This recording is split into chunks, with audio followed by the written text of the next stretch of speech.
I'm Christian Abbott. I'm Nathan Lavender. I'm Sean Abbott. And this is the Red Mist Podcast.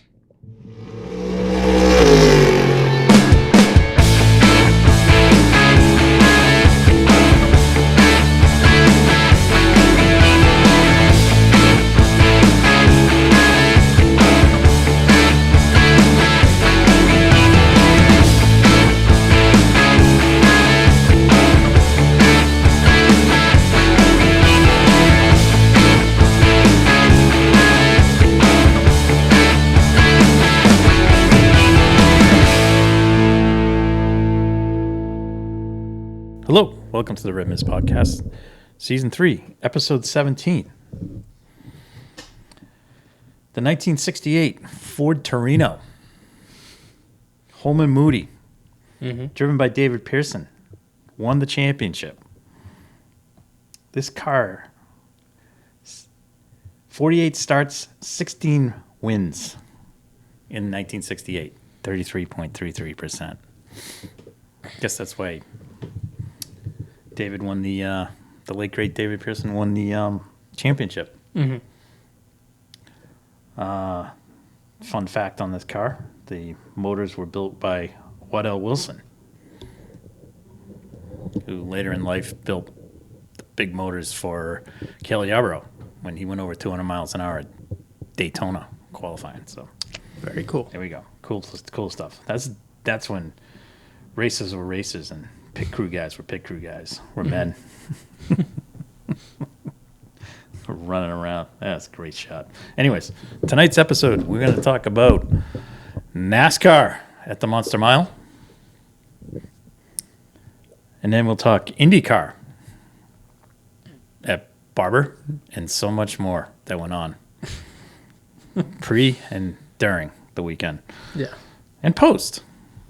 There was some news post that we alluded to in our earlier podcasts for our astute listeners. And I'd like to say we were right again. We'll have some news and notes, and then we'll look ahead to this weekend in Miami. Going to Miami. Pitbull going to be, Mr. Worldwide going to be there? Probably, right? Probably. But he's got no car. No, but he'll just be there. Yeah, he can just be there. That'd be nice. That'd be fun. And and then NASCAR's racing this weekend. They always where race. Are they? Hold on. 1 second. I mean, we'll dive into them because We'll dive in right in a sec. Oh, actually, the next one actually is kind of a fun race. It's at Kansas. Oh, okay. I kind of like that track. Yeah. Anyways, all right. Let's talk NASCAR. Denny, another win. Is it 4 or 3? 4 or 3. Yeah, 4. I think. Okay. Larson was second. Truex, Kyle Busch, Chase Elliott. Wow, talk about the veterans showing up. That was good. I think two kind of standouts during the race were Blaney and LaJoie. Although LaJoie was running kind of a long, what do they call it? A long strategy. He just kept running long distances on his tires, and that. But Denny. I mean, the guys that finished in the top 5, I think, are just guys that can race well on that track. Because you really got it. It's narrow. I will say that it is narrow, and it's constantly banked. Yeah. It's not flat. I mean, the straights aren't flat; they're banked. So you got to be on it. I feel bad. Truex just can't catch a break. Yeah. I mean, but that might sum up the season, or or it could be something that that they overcome later on. Yeah. Well, here's an interesting thing. Of the guys that group of 1, 2, yeah, Larson's leading the points. Truex, Elliott, and Hamlin, and they were in the top 5 this weekend. The only one that wasn't was Kyle Busch, and he's 11th in points.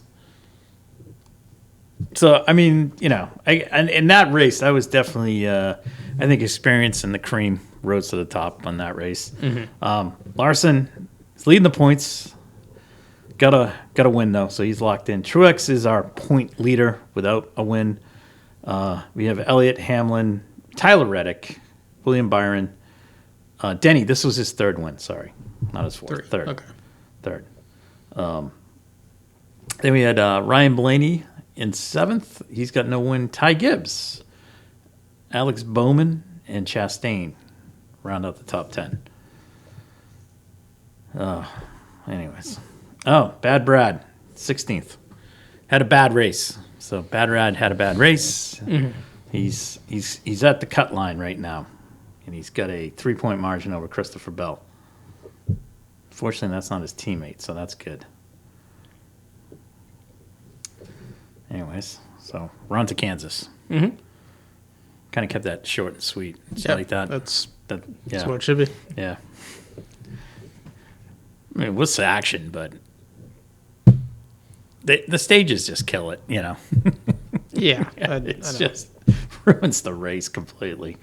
Anyways, all right. So on we go. Just like to kind of two things before we move on to IndyCar. Shane Van Gisbergen's mom passed away. Oh, that's nice. Yeah, so we'll send our thoughts and prayers to the Van Gisbergen family. Yeah, that was kind of quiet. I didn't realize it until. Anyways, and not everyone has to be public about everything. Right. No, and then before we get into IndyCar, I'd like to acknowledge the late great Wally Dallenbach Sr. A very good racer back in the day, in the 70s, 60s and 70s. So he was in that halcyon day of Andretti, AJ, all those guys. And he was a longtime teammate to Gordon Johncock at the Pat Patrick Racing Team.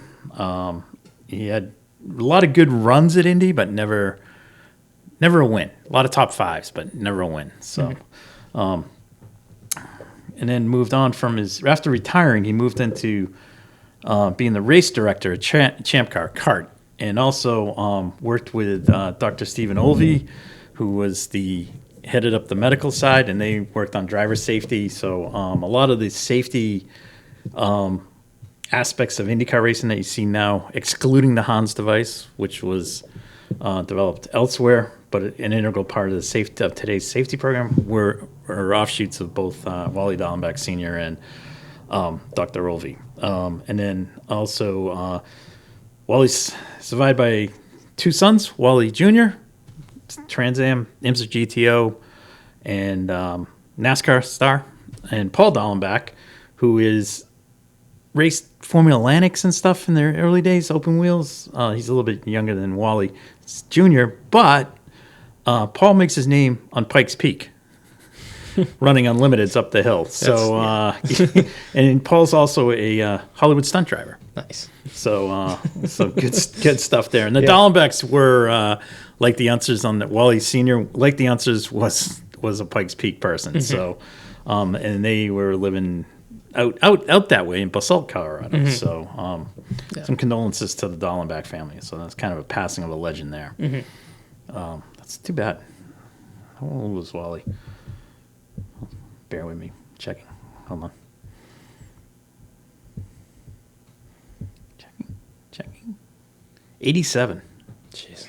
Wow. That's wow. It's pretty good. He's from Jersey originally. Huh. I did not know that. So he was mixing it up with Mario in New Jersey and Pennsylvania during the early years. Wow, that's pretty cool. Anyways, all right. Let's move on to Barber. Should we talk the race first, or do we want to talk what happened leading into the race? Let's go leading into the race. Okay, so we'll start with that because we missed that because that came out last week that we missed. Right. So that came out actually literally the day after we recorded. It came out on Wednesday, right? Yeah. But the teams knew about it on Monday. Well, let's put it this way. Internally, it was known Sunday that something was goofy. In the paddock. That's just in the paddock, in the IndyCar paddock. I thought it was known like Friday. Oh, sorry, Friday. First practice. When was the glitch? Friday. I thought it was first practice, yeah. I don't know. Anyways, it was in the practice session. That's when it came up. It was before qualifying. Okay. That I know. To set the scene, during the practice or warm-up session. There was a technical issue with IndyCar. Yes. That the push to pass was deactivated because of that glitch. Mm-hmm. So the teams couldn't use it. However, 2 cars did use it. Yes. And that kind of caught some of the teams. Like, some of the teams were curious what was going on. And then, well, it was caught by the officials internally first. too. Yeah. But some of the teams knew something was going on. The team, right? So then there was a whole thing Saturday afternoon, Sunday, in making sure that this issue was corrected. Mm-hmm. Post race, there was no technical issues from Long Beach. No, because it didn't occur. It was just in practice. So yes, they took care of that, rectified that. However, on Monday, the team and its team principal were notified of the sanctions. There was discussions on Tuesday, and then news broke on Wednesday that Team Penske was disqualified from St. Pete. Mm-hmm. So essentially, all 3 cars were disqualified, right? Yes, all 3. All 3 cars. The one with the least issue or least penalized was Will Power. Yes, because he kept his result. He kept his result. He was penalized cash and points. Cash, I think. I know he was cash. All right. Yeah. So, but the reason he wasn't disqualified in terms of a disqualification from the race was he did not do what was alleged. Yes. Which was that Newgarden and McLaughlin were on the push to pass ahead of the time that they could use it, meaning when they went to yellow and went to go to basically any start or restart, you have to wait 1 lap. Wait 1 lap and then it's activated. However, they were able to use it right from the get-go. Yeah. So that all came about because what they did was they went back to when this issue cropped up and they figured out what was the problem. So they said, well, this was an issue at St. Pete. Well, it would have been an issue. It was also an issue at Thermal. However, Thermal, it was kind of an open book race. Like but the thing was, maybe it shouldn't have been because it would have got caught there. Mm-hmm. Anyways, so this kind of just went right through the paddock with everybody. And there was a lot of quiet out of the drivers on Penske, Newgarden and McLaughlin particularly. I don't think Power should have said anything personally. He didn't need to because, essentially he was kind of exonerated. They had no evidence of him using it. The other 2 were definitely on it. And I don't care whether you were on it for 2 seconds like McLaughlin said or whatever Newgarden was on it. You guys were on it and you were using it and you're using it to gain an advantage. So, sorry, you cheated. Mm-hmm. Yeah. Now, there's a bunch of other stuff that's going on, especially with Newgarden, it's a little more sketchy because Newgarden, as per listening to the Off Track with Hinch and Rossi podcast, Newgarden has brazenly said to people that he is constantly pushing that button during the race, and it doesn't matter when. Mm-hmm. Okay? So now that, that's been said and people acknowledge that he's been saying it. So that kind of is like, well, maybe this was in there. What were they doing something else? Mm-hmm. So the other person who kind of jumped into the fray was Colton Herter.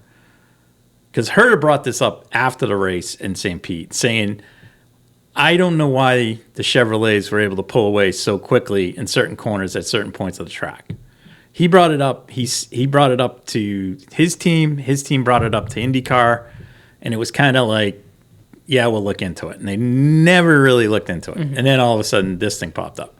So the end result is apparently this has to do with some kind of coding error in the whatever the box is that controls the push to pass. And there was some value that was in it that allowed whatever that value was, that value overrode the push to pass, meaning it wasn't on. It was on versus being off. And it should have been taken out. And it was partly from the hybrid tests, which I'm like, well, why would it be on during the hybrid tests? Why would it be any different during the hybrid tests? It's probably a way that the power gets delivered. Yeah, but I don't know. I guess I need to probably kind of see. I mean, those cars are. But wouldn't it the same? With the hybrid, wouldn't it be the same theory? It's like why was the code changed? I don't know. Not necessarily. And this is what Penske. This is Team Penske was saying. Not this isn't coming. This isn't coming from Roger. This is coming from the team. So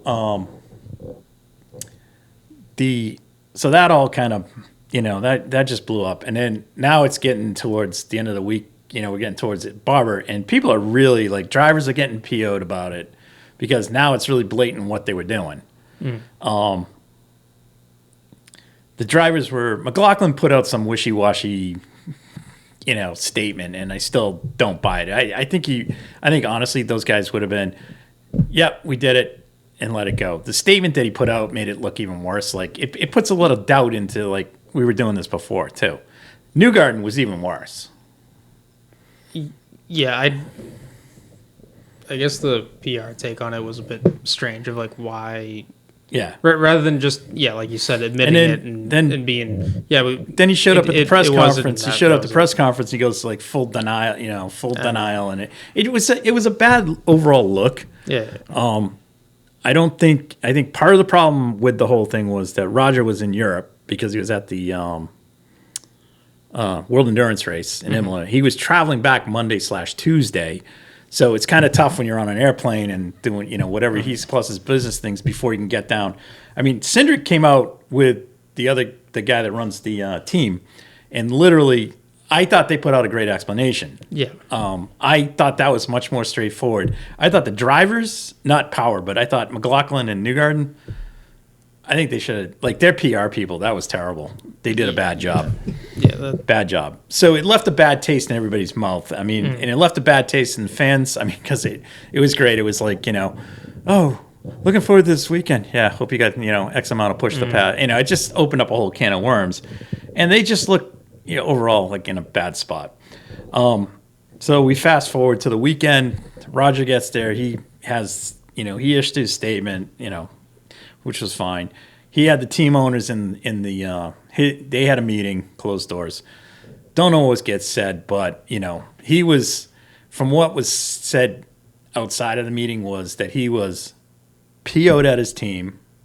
He was very contrite about everything that happened, apologetic. It's in a bad light because he owns the series, owns IMS, and owns the team.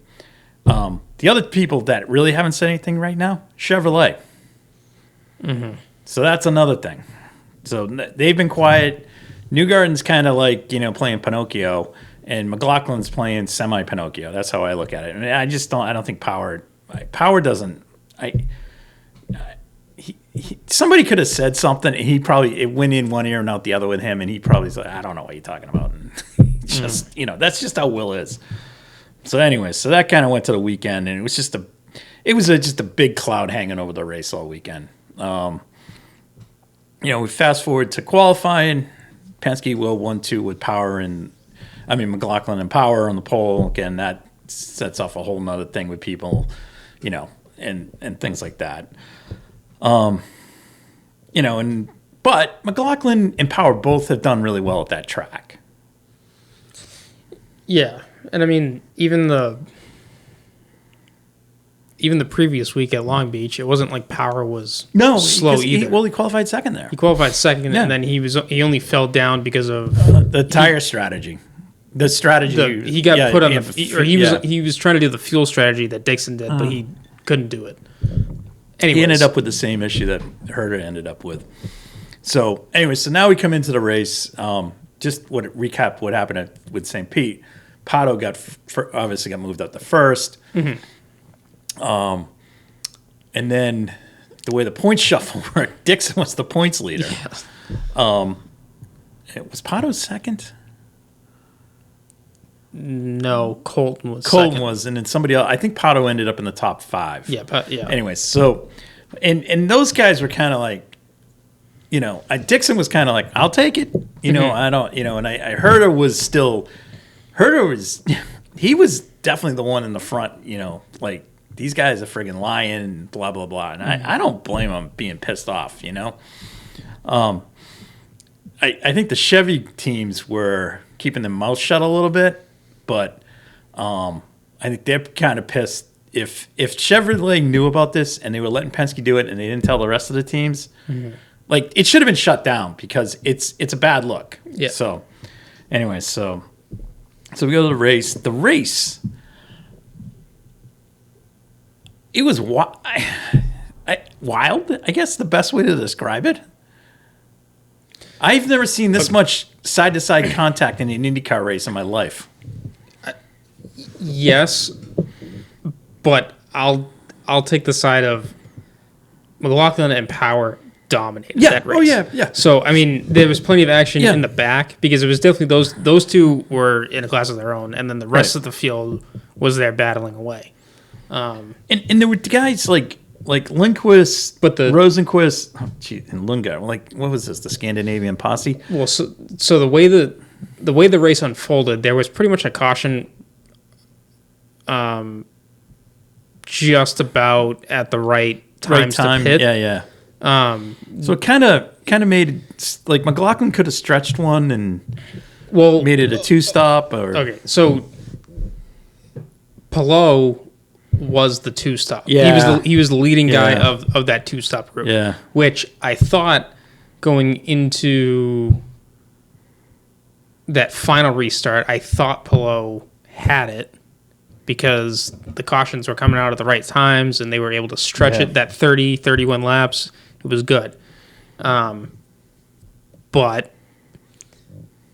they couldn't save fuel. Right. Like if Dixon was up there, that was probably the one to be up there to run a pace and save fuel. Mm-hmm. Especially, that's his career, and then, but more so because he just did it at Long Beach.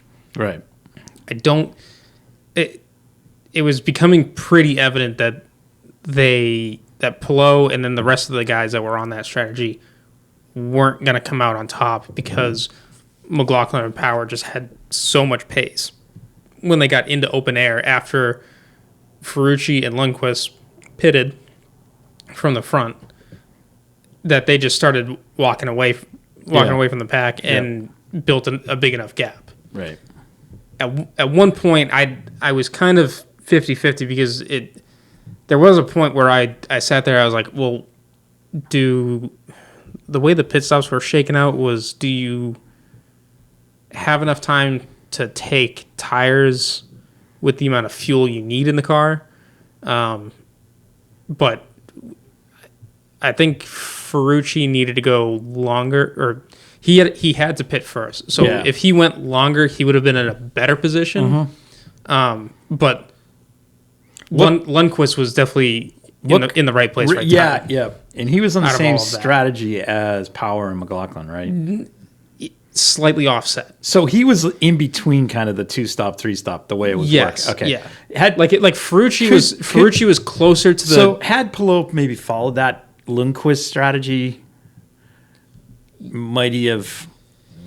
Yes, but Palou had track position for the race up until that point, so there wasn't really a need for him to do that. And the cautions were falling the right time, and so he basically didn't pit when the two Penske cars did.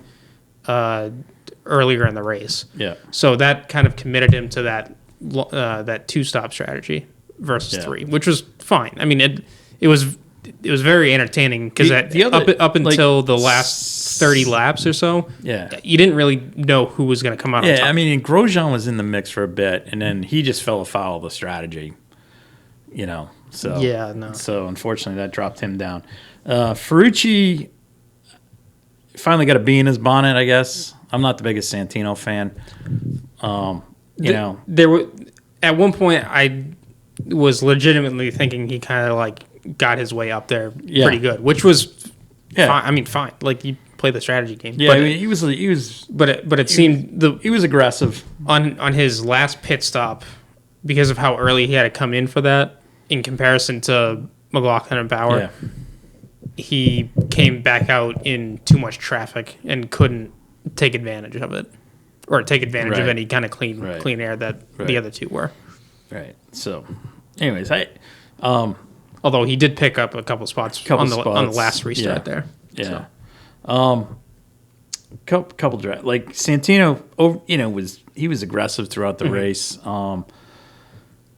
He was kind of dicing it up with both Herter as well as Newgarden. Newgarden really, his race kind of unraveled with some, he had an off-course excursion and things like that. Well, it started with a bad qualifying. So he was already down the order. Yeah, he was an off-track type thing during the race. Because he was also on a different strategy to start the race because where he was starting, another one that was in the mix for a bit was Graham Rahal. Again, just tough, just tough luck. I mean, he had a tough weekend because he just missed out the Fast 6, and then just victim of strategy. Yeah. So, Marcus Armstrong had a really strong race, finishing 9th. He was up there, but his strategy unfolded as Pelot was coming through the field. He was kind of going backwards through the field, so he stabilized at 9th. Herta was starting I think he started like 16th. I'm sorry. 15th, 16th, 15th. So, I mean, on a track where it's pretty difficult to pass, made up some time there. He was on a two-stop strategy. It really I think the three-stopper is the strategy at that track. It was, but the way that the cautions were falling, it opened up the two. Right? But had the cautions not followed, the three-stop would have been the three-stop was the way to go. These guys, these two-stoppers would have fallen even further down. Froro, Felix with a 4th, excellent job. Linus with a fine 3rd, and then hats off to Christian Lundgaard. Pelot again, great race. I mean, Christian Lundgaard with a good race. So that was just overall thought it was a good race. The disappointing team of the weekend, and perhaps their team owner should kind of keep his mouth shut in terms of what he thinks about car counts on IndyCar. His team finished 22nd, 23rd, and 25th. That's outside the top 20, and as Zach was so proudly to exclaim that IndyCar should really only have 20 cars, I applaud Zach and his team. Well done. When did he say that? He said that when he got named to the marketing campaign, like that was like leading into the week. He go look it up. It's there. He said that. Going into Barber? Yeah, going into Barber. It's like he thinks that we should be going the route of Formula One. Yeah, No. We want more cars because we want more drivers, okay? I mean, there's Penske, Andretti, Ganassi. However, this weekend, Ferrucci was up there. Rahal Letterman was up there. Yeah. I mean, it's like you can't discount these teams. Shank Racing was Meyer Shank. I mean, Rosenquist is doing a really good job with that car. Oh, yeah. I think he's really enjoying it. And Blomqvist, he's starting to improve. He's still It's hard to get a read on him. Yeah, it's hard to get a read. So, well done, Team McLaren. I'd like to, especially driver of the race, I'd like to award to Pato Award, Mr. Fast Hands, and friend of the NBC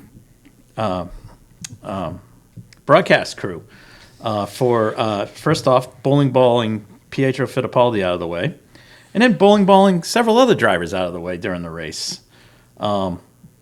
He got one penalty. He got the penalty for Fittipaldi, and he was like, "Oh, it was a racing incident." No, you climbed over the curb and right into him. So, I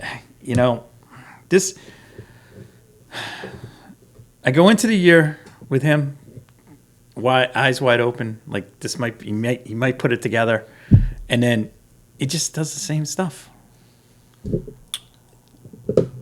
And same stuff, and no one there seems to hold him accountable. Rossi had a good race going, except the pit crew didn't do their job. Right.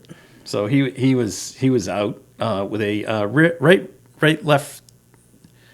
left rear tire came off. Yes, left rear. Left rear.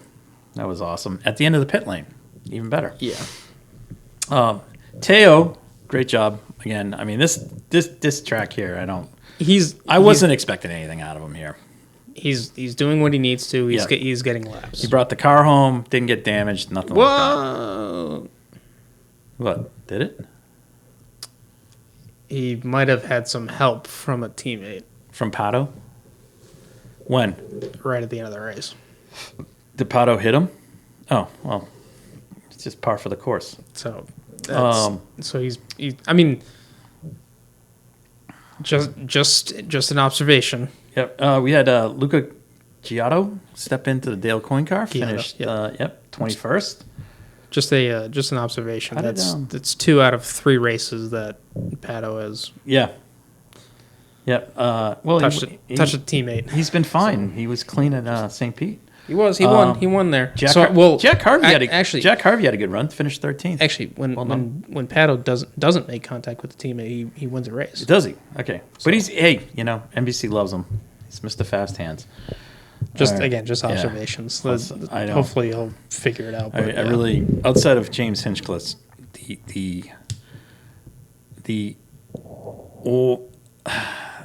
just the glossing over of the whole incident with Penske by T-Bell and Lee Diffie was ridiculous. Anyways, all right. Let's talk. Let's just take a quick look at the standings since they were all mucked up. So right now we have Colton Herta. This is actually even better. I like this though. I like the fact that Will's second. I do like that. I like that. But this is where it gets. Now it gets sketchy. Now it's Team Ganassi. It's Palou, Dixon. Yeah, and they are 3 points and 7 points. Yeah, it's still. I mean, granted, it's only 3 races. And then coming off a strong season so far, Felix. Yeah, is 5th, and there's a serious gap down to Pato. So, this is shaping up good. I was just really looks good. All right, our next race is the Indy GP, not the Indy 500, but the Indy GP, the road course. The road course. Yeah, the road course. I think there's some 500 testing, and then it's the road course. Yeah, and then they go back to that. So, anyways, it's the month of May, so my favorite thing is like on the IndyCar schedule, like. They have the St. Pete and had Newgarden up there before. Now it's been changed. Oh yeah, word. That's awesome.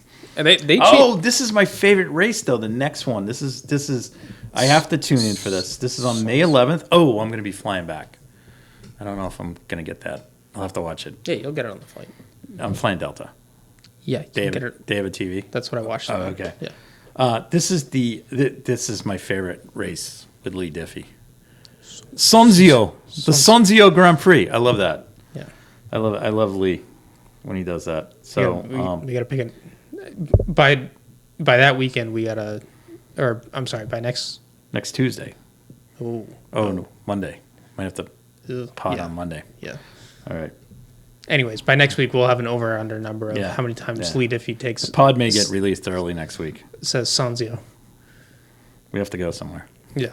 Well, But it's kind of a big deal. or you could play a drinking game of how, every time he says Sanzio. Sanzio, yeah. I could do that on the plane. Probably get thrown off. God. Anyways. Oh, God. It really just drives me up. Anyways, moving on. And then... Actually, you know what? You know what? No. You know what would Is really there- cap off that weekend is if either Will Power or Pillow wins the race. Oh, yeah. Actually, doesn't Herta do well on this track, too? Well, last year it was this the rain? no. Or was that 2 yeah, years ago? Yeah, that was 2 years ago. So Herta did well there, but last year was the RLL dominance. Oh, that's right. So, All right. And then or at least in qualifying, and had a good showing. Yeah, I don't know about I'll have to look up testing, but after that, they roll right into the 500 weeks. So. Yes. Yeah. All right. So, okay. Well, we do have kicking off our news to notes thing. I'd like to lead off for a story that we broke here on the Rip Miss podcast. Oh God! Every time we bring something up and it happens, I have to laugh. So a couple, I would say, I think it was after St. Petersburg, we kind of were talking about Malukas. And it was kind of like... We were talking before it, too, because we knew he was going to be out for the first race. First couple. And then who sat in for him there? Oh, God, the first... Oh, Ilott did. Did Ilott? Yeah, Ilott sat in for him. Checking? I believe it was Ilott.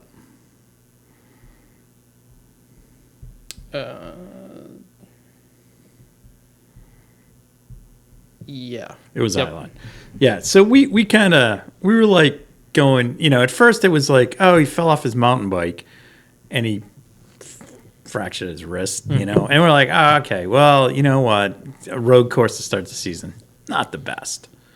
But bumpy road course. Road course. Yeah. So, be back, make the tests. There was a test after St. Pete, and then you'll do the thermal race and be all good to go. And then it was like dead quiet, and there was just nothing coming out. And then we kind of just said, or I just kind of threw it out there. I said, do you think this might be worse than what it is? Mm. And as it turned out, it is. Yeah, I didn't think it was this bad. It wasn't. So, there's the obvious wrist injury, which still hasn't healed correctly. Mm. But there's also been a couple other injuries apparently that were sustained because this wasn't simply falling off the bike. This was like some big mountain bike disaster type thing that he was involved in. And we kind of said at the time, I'm going, well, you really kind of got to watch what you're doing, when you're training. Like, I mean, we had Lance get, falling off the bike.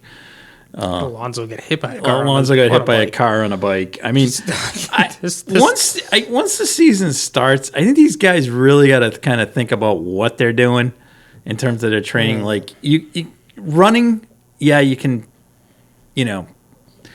trip over a curb. You can get hurt. Well, I mean, you can, but the bike stuff always seems to come up with these guys. Mm-hmm. Like somebody falls off, they get road rash. It's like somebody's out motocrossing and things like that. I think you got to really watch what you're doing. But I really think he was, whatever he was doing.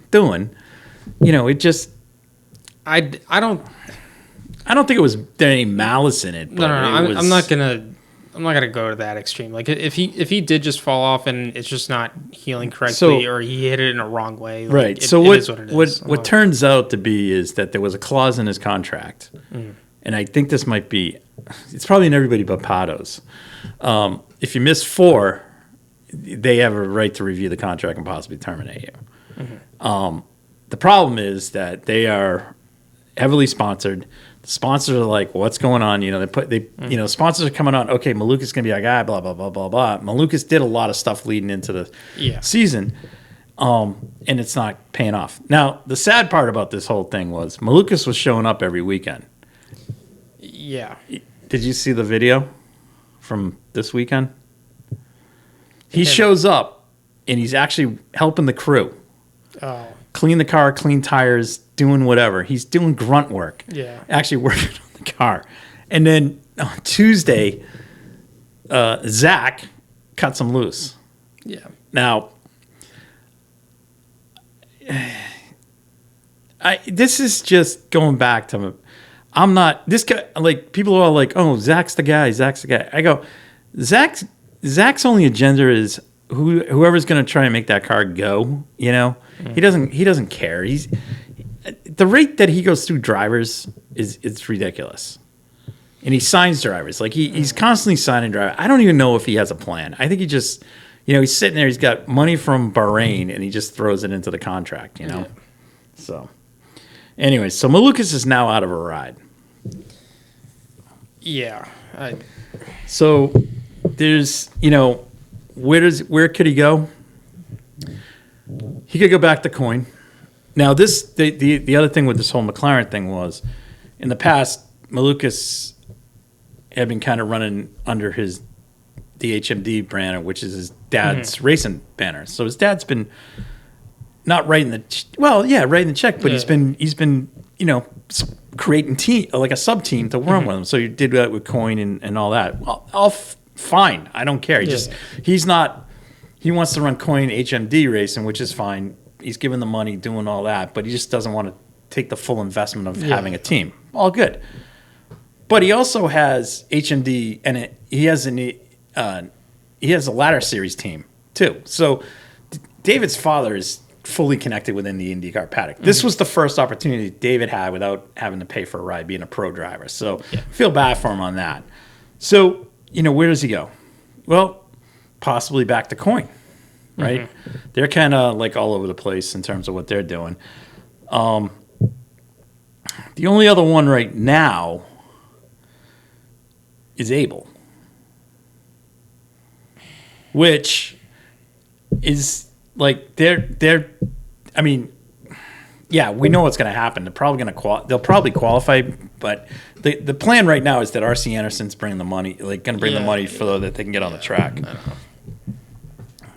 Now, unless somebody, like, let's just throw this out. Let's just say RHR or Connor Daly, who are on Dry Rhine Bowl for Indy. Yeah. Let's say the only one I think they're going to, well, Pourchaire has a bunch of conflicts. Callum Ilott has a bunch of conflicts. So that doesn't put a lot of stability in the car. Now, unless you buy Pourchaire out of his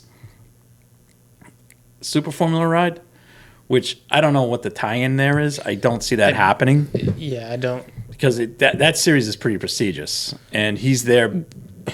If Pourchaire's aim is still F1, he needs to stay in Super Formula. Super Formula, right. Yeah. Because if he goes IndyCar, I think he's got to commit to IndyCar, and that's it. You know, I hate to say it. Because he's going to need this year and next year. That's just my opinion. Yeah. So, I mean, I love to see him. Seems like a nice kid and everything. Yeah. Ilott, he's got wet conflicts all over the place. And I don't think they're going to be letting him out. I don't think Joda's letting him out of that contract. Yeah. At this point of the season, because he's been in for the preseason. So, unless there's some big dollar amount thrown. Okay. So that kind of, now you start going, okay, who else? Well, now you got two guys, RHR and Daly, who have been, you know, sub drivers everywhere. Yeah. And substitute drivers. So could you bring one of them in? And then that would open a seat for Malukas maybe to take in that right. Now, the other thing is, if one of those two go, would they possibly go Sage Karam? Because I think he drove for them once too. Not McLaren, but in The other thing is, there's a lot of kind of weirdness going on with Ed Carpenter racing, so people don't know what's going on down there. Yeah. I feel bad that it came to this. And when I kind of put it out there, I wasn't trying to like say he wasn't worthy of the seat. I just was saying at some point like this is getting worrisome. Yeah. And it came well, to my head. and you when you brought it up, I don't think I saw the big picture either of the fact like they went testing at Indy and he wasn't able to be in the car to do that. Which again, those are miles that you can't pass up. The other thing is you were brought in with your spot with McLaren being kind of the global brand thing. Yeah.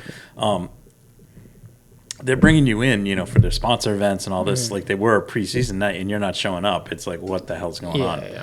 I mean, I think also, it starts to get like if I'm a sponsor now, I'm kind of like with a Ward. I'm like, is he going to keep crashing in the cars? Yeah. Like one win is not going to rebound him. He's got to string a bunch in. That's just my opinion. Also, however you look at you inherited the win. I know a win is a win, but you did inherit it. So. Yeah. We were in the top 5. So yes, he can still put a season together. Like it's not out of the realm. Plus, they really haven't done any ovals yet either, and he's been pretty strong on an oval. So there is time to come back. Yep. So no, I 100% agree.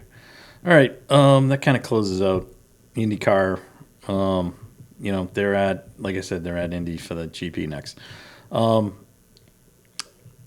In other news, the only other news that happened was Beth Peretta is going to be joining Formula E as its sporting director. So good on them. That's and good for her too. It's well deserved. She's been trying to get her own team going in IndyCar and keeps getting stonewalled by people. So that's always classic. But good for her to kind of take some kind of serious leadership role. So I wish her best luck there. The Formula One, before we get to Miami, we have nothing to report on Adrian Newey.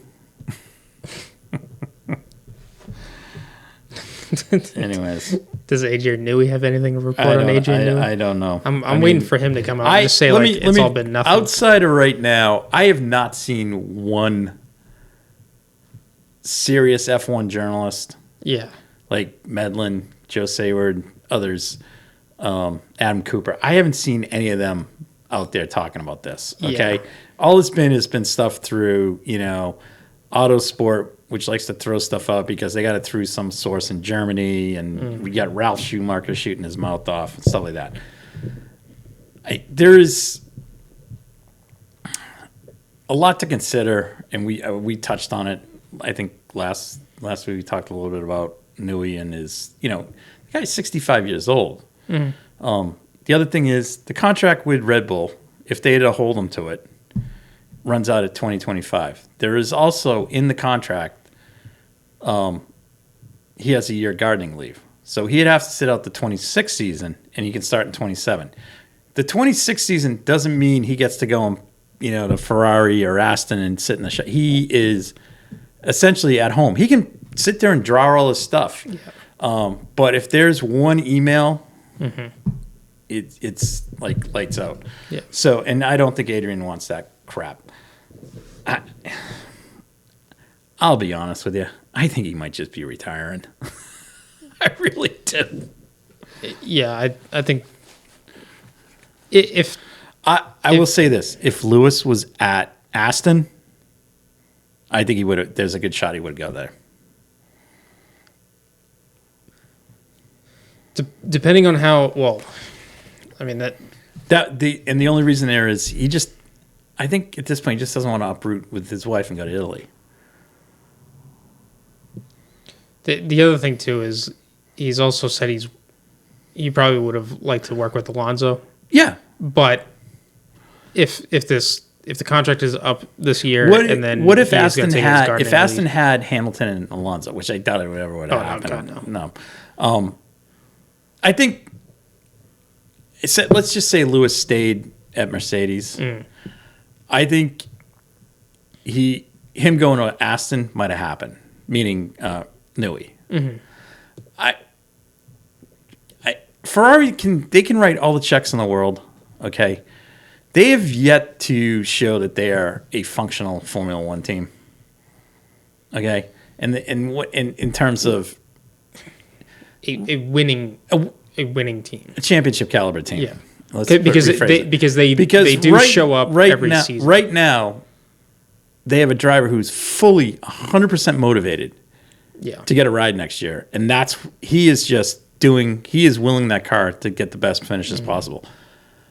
The other driver, I think he's kind of on the back foot because of who's coming. It's a big shadow that's coming. Mm-hmm. So I don't know what that's all about. Okay. And Eric's, what's his name? The guy, the head of Stellantis there.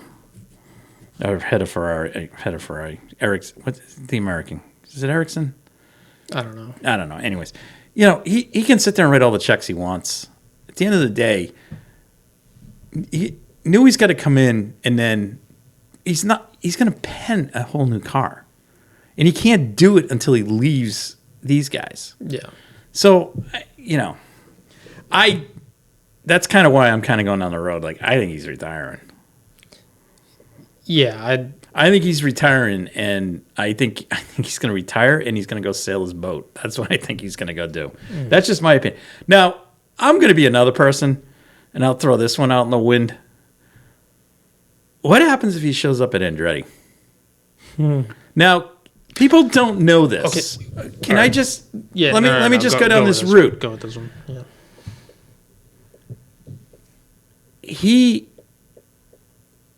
He was in IndyCar with Mario, just so you know. And he was also in IndyCar with Bobby Rahal. Because he was an engineer, and then he was with Renard, and he was all this stuff. So,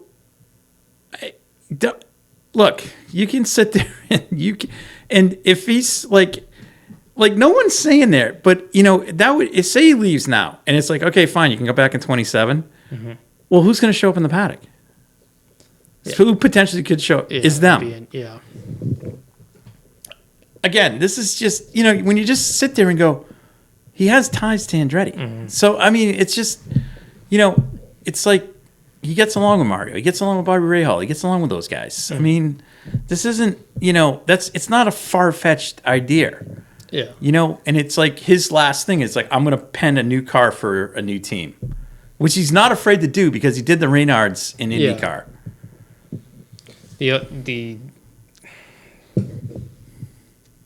I guess the other question is, does Audi throw a big enough dollar amount at him? Yeah, but that would require him going to Switzerland. I don't think he wants to be outside the UK. Mm-hmm. That's just my opinion. Okay.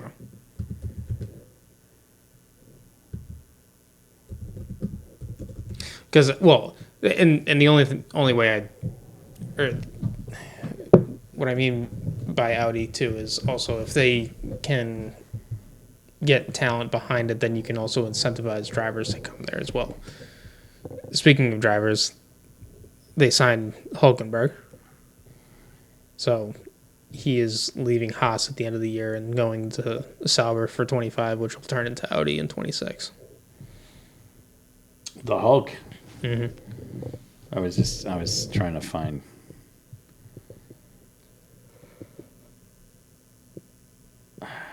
I was just trying to find his time in IndyCar. Mm-hmm.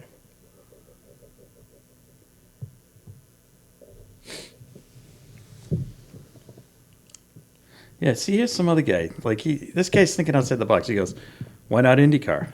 I 100% agree.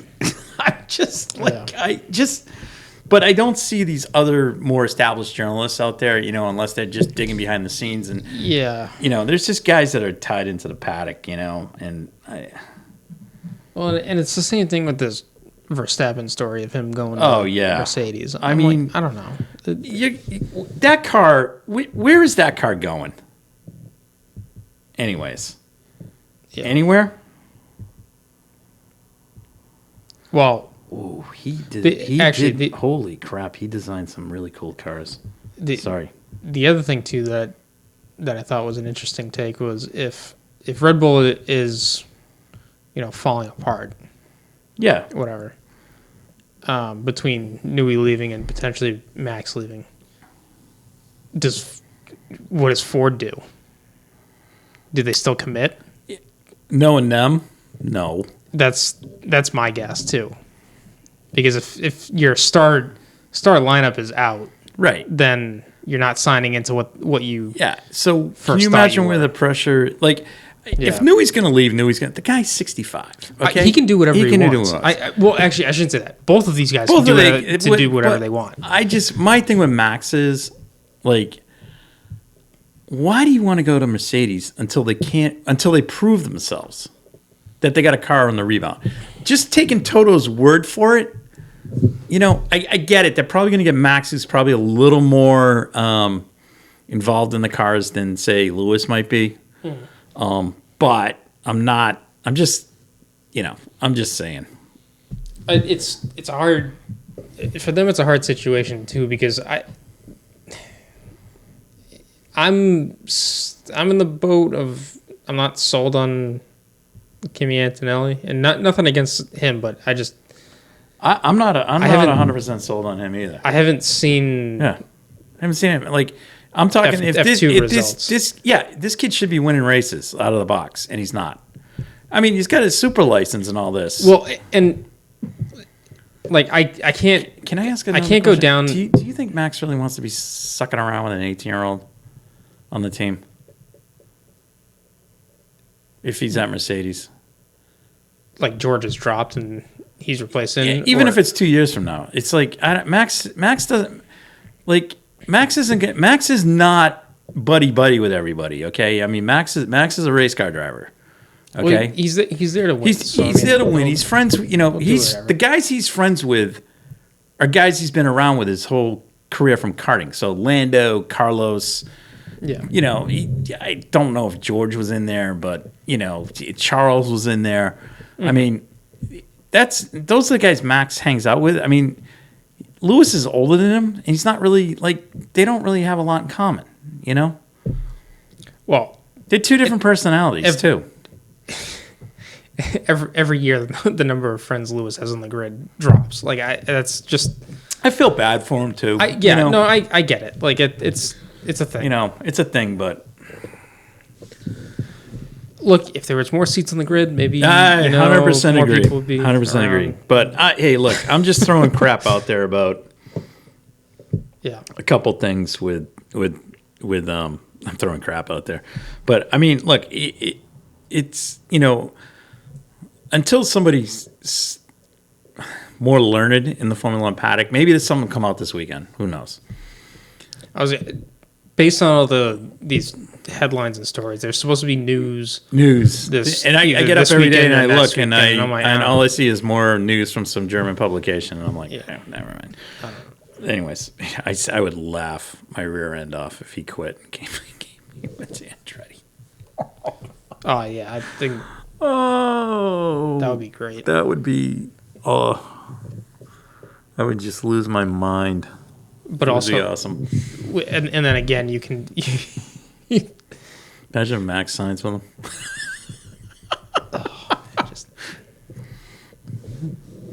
That would be hilarious. It would be just the most ironic stuff. It would just be it'd just be just absolute poetic justice. Yeah, just we're fantastic. not competitive. Yeah. Sure. Yeah. All right. Whatever. It would just be funny. Yeah. Anyways, all right. Let's do our picks, and we can wrap this up. Yes. Sorry to. Well, no. Well, let's do F1 first. Oh, I don't have anything. All right. Well, Nate did actually get his picks in for this week. Did he? He is taking Max to win, Leclerc second, Lando third, and Gasly as his dark horse. Gasly as a dark horse for this week in Miami. Interesting. So, all right, I'm gonna go Max to win. I'm gonna go Perez. No, I'm gonna go Max, Sainz, Perez. All right. And my dark horse is gonna be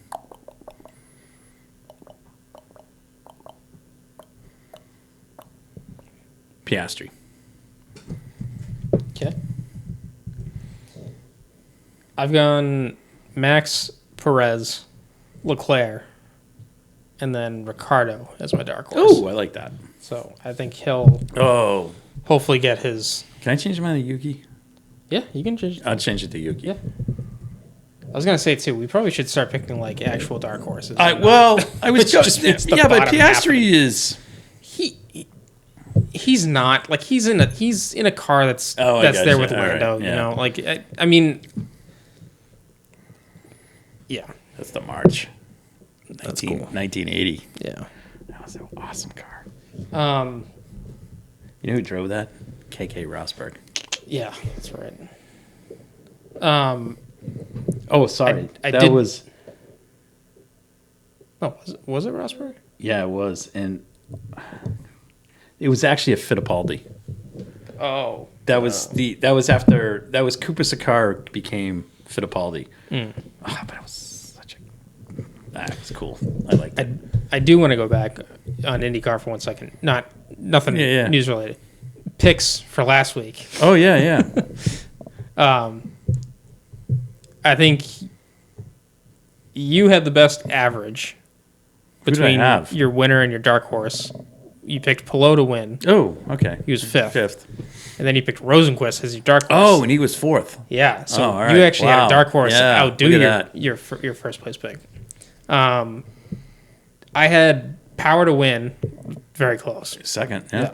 My dark horse was Grosjean. That's where I faltered. Oh yeah. So Yeah. Yeah. That's all right. And Nate, he had Ferrucci. he had Kirkwood as his dark horse. As his dark horse. Yeah. And his winner, Ferrucci. he did pick correctly of Scott McLaughlin. Scotty McLaughlin. Oh, there we go. So, Well, congrats, Nate, on your we pick. will start the Newey to Andretti drum beats.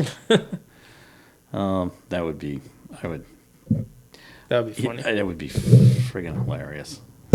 Who's to say it hasn't happened? I don't know. He's going to come out and he's going to say he's taken a position with Andretti as chief technical designer. Oh, we missed the elephant in the room with the IndyCar race.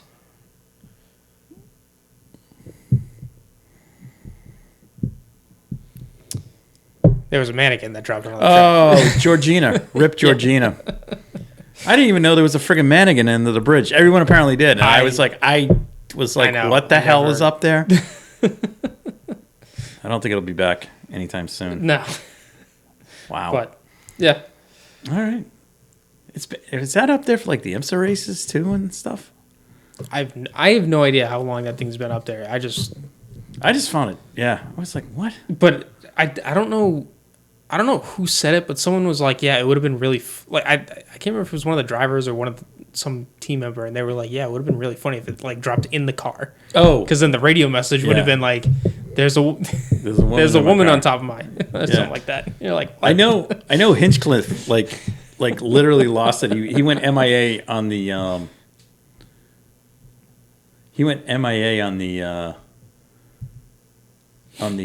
broadcast for about 5-10 minutes because I think he was like laughing his ass off or something. But anyways, all right. On that note, Good night. Thank you guys for listening to the Red Mist Podcast, hosted by Christian Abbott, Sean Abbott, and Nathan Lavin. It's produced by Christian Abbott, and music is by Alex Wart and Harrison Tate.